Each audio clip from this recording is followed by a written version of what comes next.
Welcome everyone, welcome to SSG law academy. हम कर रहे हैं जूरिस्प्रूडेंस की मैंने ऑलरेडी बहुत सारी वीडियोस अपलोड कर दी हैं अपने चैनल पे, और there is a separate playlist, you guys go and check out and please like, share and subscribe to my channel and videos.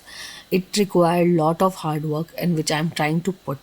So guys, please shower your love towards me by like or sharing or subscribing the channel. Jurisprudence is an uncodified law. Therefore, it is very complicated also क्योंकि uncodified है. Uncodified means it is not mentioned in any prayer act or in sequence wise, so it has a theories, तो therefore it become a very complicated. ठीक है, तो John Austin जो है आज के जो हमारे जूरिस्ट हैं वो हैं जॉन ऑस्टिन. जॉन ऑस्टिन भी उन्हीं में से एक है. ये एनालिटिकल स्कूल के सेकंड जूरिस्ट है. Why I am saying this is a second jurist, because इनसे पहले जो जेरेमी बेंथम आते हैं उनको फाउंडर ऑफ एनालिटिकल स्कूल कहते हैं, और जॉन ऑस्टिन जो है वो फादर ऑफ इंग्लिश जूरिस्प्रूडेंस का हो या फादर ऑफ एनालिटिकल स्कूल का हो, बिकॉज इनकी थ्योरीज जो है वो एनालिटिकल स्कूल की सबसे एमिनेंट थ्योरी जो है वो मानी गई है. तो एनालिटिकल स्कूल के जो जूरिस्ट हैं उनमें जॉन ऑस्टिन एक प्रेस्टीज पोजीशन होल्ड करते हैं. Therefore John Austin is known as the father of English jurisprudence. इनकी एक बुक है जिसका नाम है provision of jurisprudence determine. Guys, it is a very important book, बहुत सारे एग्जाम में ये आ चुकी है. Second, the connection with Bentham. John Austin and Bentham has a very good relationship because Bentham is a teacher of John Austin. ये John Austin के teacher थे. तो देयरफॉर उन्होंने क्या किया कि बेंथम की जो थ्योरी है उसी को इम्प्रोवाइज किया, और इसीलिए दोनों जूरिस्ट जो हैं वो एनालिटिकल स्कूल से बिलोंग करते हैं. ठीक है, तो जॉन ऑस्टिन और बेंथम का कनेक्शन जो है वो टीचर और डिसिपल का है. सेकेंड बात जो करती है जॉन ऑस्टिन की थ्योरी, वो बात करती है स्टेट के बारे में.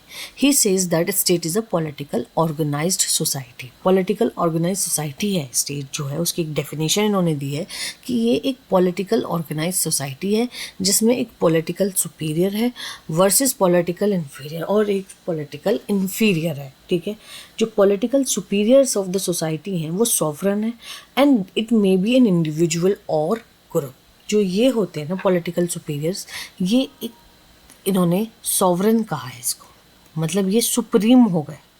ठीक है, ये सुप्रीम हो गए, और ये ग्रुप भी हो सकता है, ये इंडिविजुअल भी हो सकता है. ठीक है, ये एक प्रेस्टीज पोजीशन होल्ड करते हैं.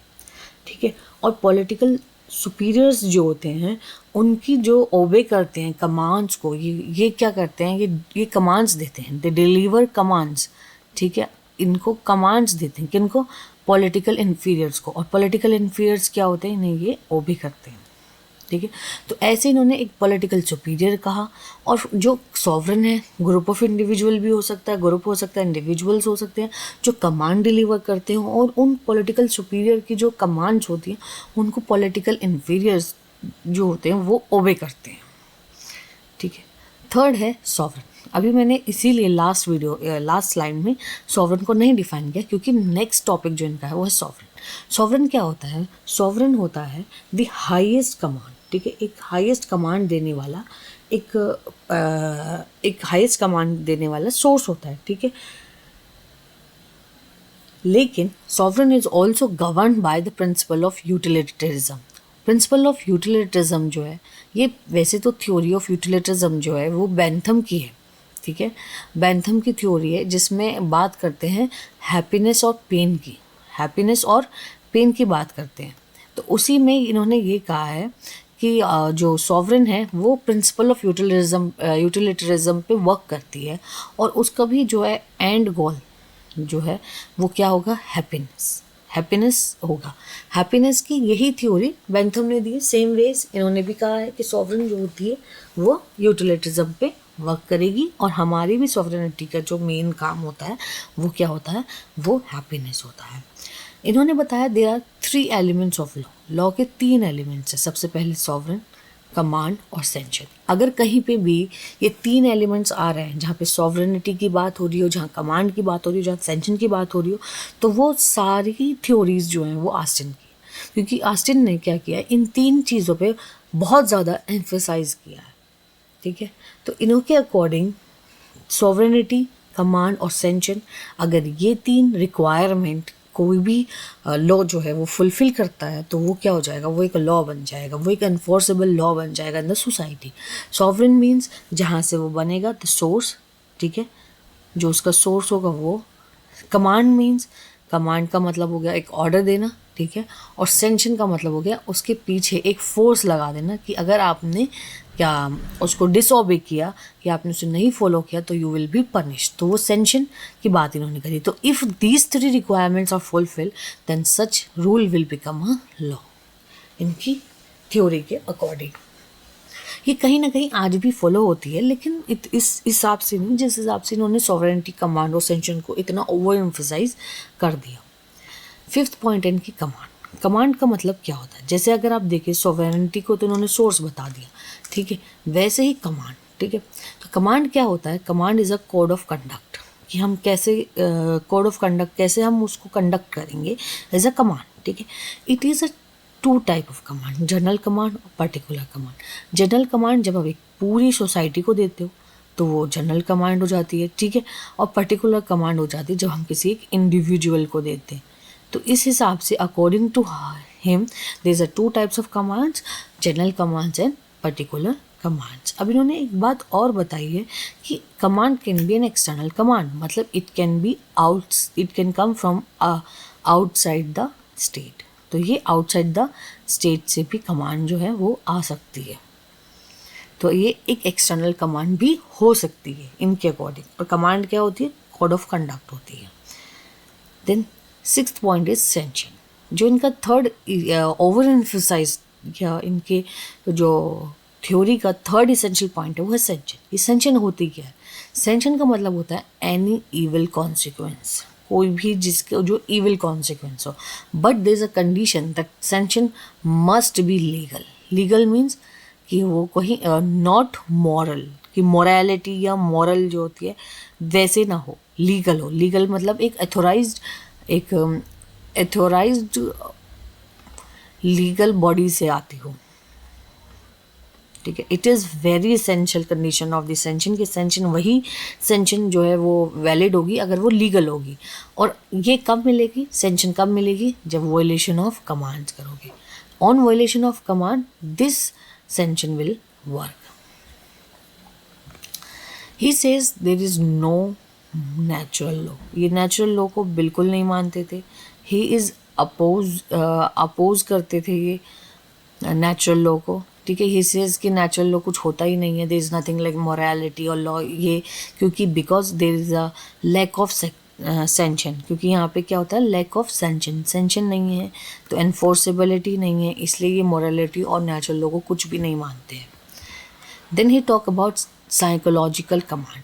ये कैल्सन की जो थ्योरी है उससे अलग है, क्योंकि कैल्सन जो है वो डी साइकोलॉजिकल कमांड की बात करते हैं और ये साइकोलॉजिकल कमांड की बात करते हैं। साइकोलॉजिकल कमांड वो कमांड होती है जहाँ पे एन एलिमेंट ऑफ फेयर होता है, कि अगर एलिमेंट ऑफ फेयर, और फेयर क्या है यहाँ पे, अगर अकॉर्डिंग टू हिज थ्योरी जाएँ तो हम सेंशन जो है वो एक फेयर है। तो साइकोलॉजिकल कमांड का मतलब है कि ऐसी कमांड, ऐसा एक लॉ होना चाहिए जिसमें एक एलिमेंट ऑफ फेयर हो। फेयर का मतलब होता है सेंशन, अगर आपने उसको वायलेट कर दिया तो यू विल बी पनिश्ड। तो इसलिए इन्होंने एक जो कमांड है उसको भी साइकोलॉजिकल कमांड के रूप में प्रेजेंट किया।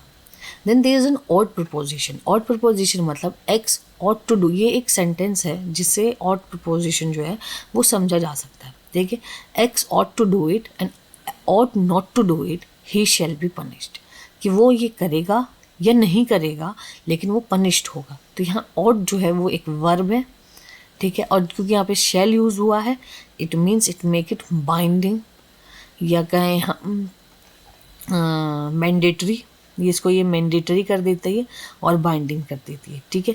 और इसीलिए दिस ऑड प्रपोजिशन का मतलब है there is an compulsion, there is an mandatory punishment, mandatory sanction, mandatory command. तो ये ऑड प्रपोजिशन इनकी थ्योरी का ही एक पार्ट है। ये अपोजिट है कैल्सन की थ्योरी का। कैल्सन ने भी जो बात की है वो ऑड प्रपोजिशन की है, लेकिन यहाँ पे इनकी थ्योरी और कैल्सन की थ्योरी में ये डिफरेंस है, इट इज़ अ कंपल्शन और मैंडेटरी थ्योरी, और वहाँ पे क्या कहता है वो एक ऑब्लिगेटरी कहता है, या अकॉर्डिंग टू यू, मतलब ऐसे मान लो कि वो उसमें आपके पास ऑप्शंस होता है, इट्स नॉट अ बाइंडिंग, ठीक है। फिर इन्होंने लॉ को जो है वो डिफाइन किया है। इन्होंने सबसे पहले कहा है कि लॉ डिवाइड होता है 2 पार्ट्स में, पहले होता है इम्प्रॉपरली सो कॉल्ड और सेकेंड होता है improperly so called. Improperly so called जो होता है ना वो भी लॉ नहीं होता अकॉर्डिंग टू हिम, ठीक है। जैसे आप कहें इम्प्रॉपरली सो कॉल्ड, जैसे कोई ट्रेंड होता है, ठीक है, या हम कहें फैशन होता है, ठीक है, जिसको लोग फॉलो करते हैं, तो वो नॉट लॉ, उसको उन्होंने लॉ माना ही नहीं है, ठीक है। अब प्रॉपरली सो कॉल्ड जो है वो भी डिवाइड हुआ इन्होंने according to him into following 2 सब कैटेगरी। सबसे पहले है गॉड और डिवाइन लॉ। अगर इनकी थ्योरी के जैसे मैंने प्रीवियसली बताया आपको, he is oppose to the natural law, he doesn't consider natural law और morality law as a law. तो ये कहते हैं उसमें भी जो प्रॉपरली सो कॉल्ड लॉ है ना, उसमें भी 2 डिवीजन है। फर्स्ट है divine law. Divine law means जो लॉ बनाते हैं, जो गॉड बनाता है, जैसे नेचुरल लॉ, क्योंकि ये जिस एरा से बिलोंग करते थे वहाँ पे डिवाइन लॉ की बहुत एक कन्वर्सेशन सोसाइटी में चलती रहती थी, और कुछ लोग इसे फॉलो करते थे। चर्चेस जैसे बहुत फेमस होते थे, चर्चेस एक इंपॉर्टेंट प्लेस सोसाइटी में रखते थे और in the life of the individual भी रखते थे। तो वैसे ही गॉड डिवाइन लॉ जो होते हैं, तो जैसे नेचुरल लॉ हो गया, ठीक है, ये भी इसको भी ये लॉ नहीं मानते थे, ठीक है। फिर सेकेंड होता था law made by man for man, कि कोई ऐसा कानून जो लॉ मतलब बनाया जा रहा है आदमी के द्वारा और आदमी के लिए, उसमें भी 2 चीज़ें होती हैं।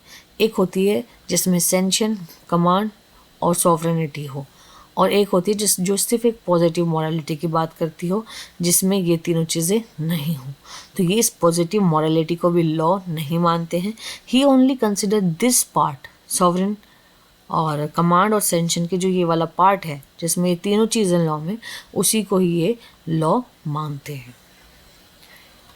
Then he talk about international law. He says international law is nothing. It's just a positive morality because it is a lack of sanction. क्योंकि वहाँ पे भी सेंशन की कमी है। और सेंशन की कमी क्यों है? क्योंकि वहाँ की जो सॉवरेनिटी है वो अपने अंदर, सॉवरेन जो है वो अपने अंदर इतना एनफोर्सेबिलिटी नहीं ला रही है कि वो उस लॉ के वोलेशन पे पनिश कर सके, ठीक है, सेंशन प्रिवेल दे सके, सेंशन दे सके। और दूसरा इन्होंने कहा है कि इंटरनेशनल लॉ जो है वो वर्क करती है कंसर्न्स पे, ठीक है, कंसर्न्स पे काम करती है, इसलिए ये इंटरनेशनल लॉ को जस्ट एक पॉजिटिव मोरालिटी कहते हैं। There are lot of criticism of John Austin theory. John Austin theory के बहुत सारे क्रिटिसिज्म्स हैं, उन्हीं में मैंने 8 पॉइंट्स जो है वो कैटेगराइज किए हैं। सबसे पहला है custom overlook. He completely ignore custom, जबकि कस्टम जो है वो इम्पॉर्टेंट सोर्स ऑफ लॉ है। Customs are the backbones of the laws, ठीक है, तो कस्टम को इन्होंने कम्प्लीटली ओवरलुक कर दिया। देन इन्होंने permissive character of law is also ignore. He says की परमिशन जो होती है जैसे लाइसेंस देना, ये सब इसको कम्प्लीटली इग्नोर कर दिया, सिर्फ एम्फेसाइज किया सेंशन पे, कमांड पे और किसी पे नहीं। He says judgment law is no law, no law, no place. इन्होंने जजमेंट लॉ को कोई प्लेस ही नहीं दिया, जबकि ऐसा नहीं है।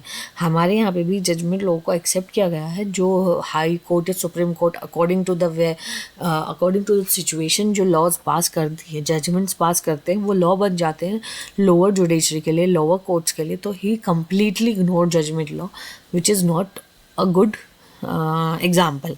He says international law is a positive morality. इसको बहुत सारे जूरिस्ट ने इसको भी क्रिटिसाइज़ किया है कि ये नहीं है, जबकि सेम चीज़, सेम इन्फोर्सेबिलिटी इंटरनेशनल लॉ रखता है। जैसे अगर आप बात करें यूएनओ की, तो उसमें जो यूएनओ का सिक्योरिटी काउंसिल है ना, वो पनिश करता है, वो सेंशन होल्ड करता है if there is any violation by any state member, ठीक है।